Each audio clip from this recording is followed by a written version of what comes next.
Being an influencer used to seem like the dream job. Brand trips, sponsored content, and lucrative partnerships made it look like anyone could build a career online. But today, the creator economy looks a little different. Brands are being more selective, audiences are harder to impress, and engagement has become more valuable than ever. Some creators are even admitting they're intentionally posting controversial content just to spark comments and boost their engagement rates. So are we entering an influencer recession? Today, we're discussing the rise of rage bait, the pressure creators face to stay relevant, and what businesses should actually be looking at when evaluating influencers. So when I was thinking about what we're going to talk about on the podcast this week, I came across an article and it was about the influencer recession. And immediately I was like locked in because we've talked a lot about influencers with past episodes and our clients. The like shifts and just, of course, influence that they're causing to change, especially on social media and how we're consuming and others that are creating. Definitely. And I don't think it's because influencers are disappearing. I just think that, like you said, the market is maturing, it's changing, and there's more of a correction in behavior and quality. Yes, it's not so much like less influencers or more. It's just like the shift that we kind of needed. So that also leads into like, why does it feel like creators are under more pressure now than ever? Yeah, I think part of that pressure is because algorithms are changing and we're competing with endless content, burnout, and pressure to post daily. I think, a couple of years ago, people could post a YouTube video once a week, or they could post a vlog or an article once a month. And now people are like, I have to post daily. I have to post 3 times a day. I need to upload. Like Alex Earl, for example, became popular on TikTok, posting 3 to 5 videos a day. I've seen one influencer. A lot of people will do like FAQs, especially influencers, and they say there's no strategy, but they were posting up to 7 times a day when they were in that in between of to where they are now. So it is, you have to think, what can I post and what can I post that's different? But I think that also ties into our episode that went out today as terms of like how influencers shaping beauty. It's because we're seeing like such a high volume of content now more than ever. We used to just see like celebrities and like magazines, TV, and now we're seeing influencers all in our social media versus when it was like our friends and family. Yes, definitely. And part of this article, they were interviewing and talking to Audrey Peters. And Audrey Peters is an influencer, and she was kind of big on TikTok when it first came out, and she still has a big following. Yeah. And she admitted to intentionally posting content designed to spark debate. And one of her biggest like rage baity videos is she says in her videos, it's not always, but this is what she does to like get people mad, is she says she doesn't cook and she door dashes everything. So she did like a good morning, I'm going to start my day by door dashing Starbucks. And she spent $20 door dashing like a latte and egg bites or something like that. That's just when like it could cost meal. Yeah, and it could cost like $10. And she lives in New York City, so people are commenting like, hello, walk downstairs and turn the corner. No, literally. Or like it's everywhere. But basically her whole argument was, I know this is controversial, I know this is ridiculous, but the amount of comments I'm getting when I have to show my engagement rate and I have to show my amount of comments and views and this and that to potential brands for partnerships, they don't care if it's good or bad. They care about how many.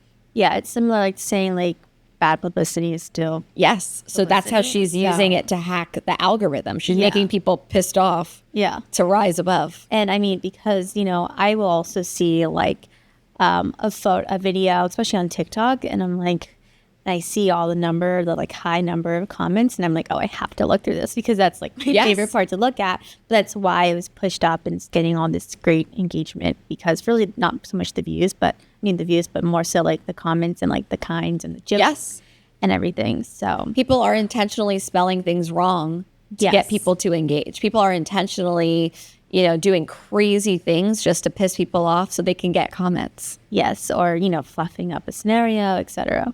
So, yeah. And I think, a lot of that has to deal with, trying to get these brands, trying to prove their worth, and they're desperate.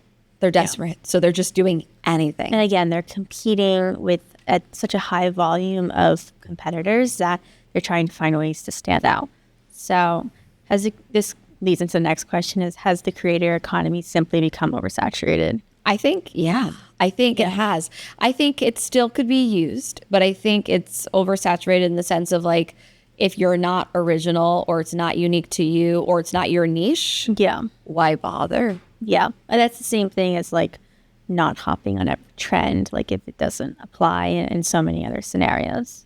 Yeah. And I think, going on to our next point, the interesting part isn't that creators want engagement. Of course they do. It's how they're getting it. So if these influencers are openly admitting that they're creating content designed to make people angry and designed to kind of set people off just to get comments to help increase engagement rates, that begs the question, is all engagement good engagement? No, not always. And, it may not also have the same value in terms of, especially of ROI. Like you can get, 10,000 views, but how many customers are you getting? Right. And if you're pissing people off, are they going to trust you now to buy something? Yes. They might just comment on that one video because that video is viral and then move on with their lives. Yes. It's also, you're getting a high amount of engagement, but your reputation, like, looking aside from analytics, is ruined. Yeah. But algorithms do reward controversial content. I don't think they necessarily are going out of their way to do it. I think it's just triggering the algorithm of like, this is a high value post. Yeah. I agree. So what I would just say is the difference between clickbait and rage bait. I think clickbait would be more of like intentionally kind of like getting people to think one way and then the other, or getting people to like almost like, it's frustrating, but it's different in the sense of like it's over the top or it's dramatic, where rage bait is eliciting like anger. Yeah, I think clickbait is also just like over dramatic, and it's like, we got robbed, like something, or it's like you didn't really get robbed, or like it was like, yes, there was nothing, like you weren't in danger. Yes, like someone, you were double charged. Yes, yes. Like, no, like that's clickbait. And versus rage bait is like, we, again, same thing, like restaurant, like triple charged us, or like something like. Yeah, I see a lot of rage bait happen big right now because I have a dog, is the dog community. Yeah. A lot of people love to rage bait the dog community because there are so many people who are like dog warriors online, and they must speak for the dogs. And they're like, my like controversial opinion is I let my dog sleep in bed with me. And then you get people being like, that's disgusting, this and that. I mean, you have people literally doing it on purpose just to get people angry. Yeah, or like controversial, I think, is like a dog mom owner. It's because that's like a great target, someone's gonna watch it. So we see that a lot too with like even like the parenting warriors of like I see that with, like I saw the other day, this parent put a video of her kid singing in the back seat, and he's obviously too small. He should be in a booster seat. So of course that elicited rage bait because everyone's like, where's his booster seat? How tall is he? Yeah, I've also seen that with like their sleeping schedules. Like I co-sleep, that's like huge, like buzzword. But I mean, it helps, like especially like mom TikTokers. Like that's what they're doing. That's like their whole content. So it's like they have to like spark and attract. So. So do comments really equal influence? I think comments measure, conversation, but not necessarily persuasion. Yeah, it's not really, and it can't always help with your conversions, like an example I gave before. If anything, help with like your community and trust, if that. But, And it's the, would you rather have 10,000 comments or 100 customers? Yeah, I mean... Like, that's not a there is no like por qué no los dos. Like that's an either or of like, just because you have all those comments, it doesn't mean it's customers. Aim for the customers first. It was funny. I was actually thinking of a great example. My friend sent me an alma matcha reel, and they have, it's like Disneyland over there. You go there and there's a line out the door. Yeah. And, being a social media influencer, I saw this reel and it was a collab and it was great, but it had like 2 comments. And I'm like, oh, but everyone knows who they are. It's just, they see it, like it, scroll, or they just see it, save it, they'll go. They don't need to comment on it. So it really means nothing. Yeah. And I think, people have to think, at what point does chasing engagement start hurting a personal brand or even a company brand?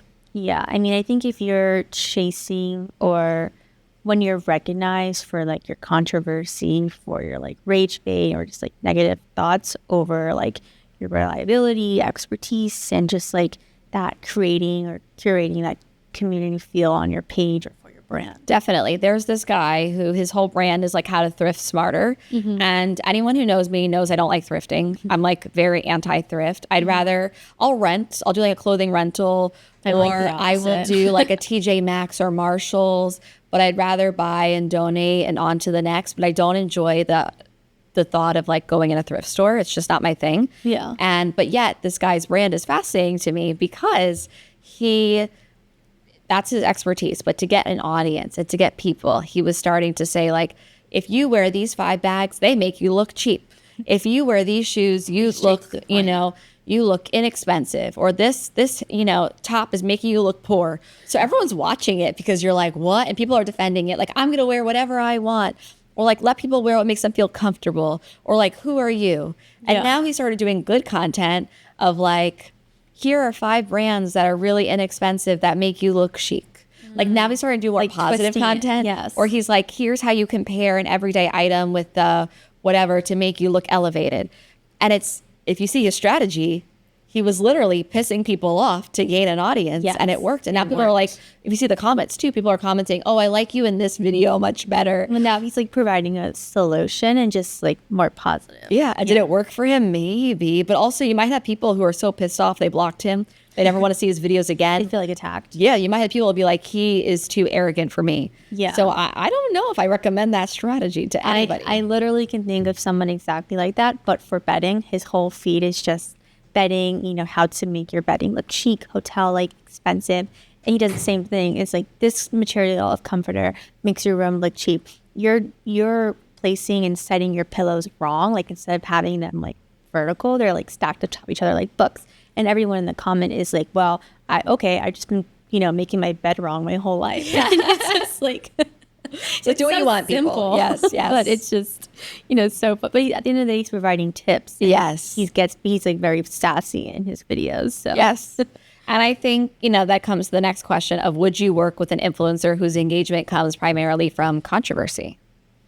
I would say most of our clients are going to say no on that. Yeah, I would. And I know sometimes we are like in the process of like helping clients like outreach to influencers. And if I were to see that, I would say no, like steer away. Don't add them to the why list. segment yourself in the hate if you don't have to? Yeah, you just want, especially if you're going to send free products or etc., you want that positive feedback or just maybe like don't leave a review, but exactly like from a brand's point of view. That's agreed. What I would suggest. This conversation isn't really about influencers, it's about marketing. Businesses chase vanity metrics all the time, but those numbers don't always translate into trust, customers, or long-term success. Yeah, and I think I have this discussion a lot we do monthly reporting for clients, and we're always looking at analytics, and every client is looking for something different.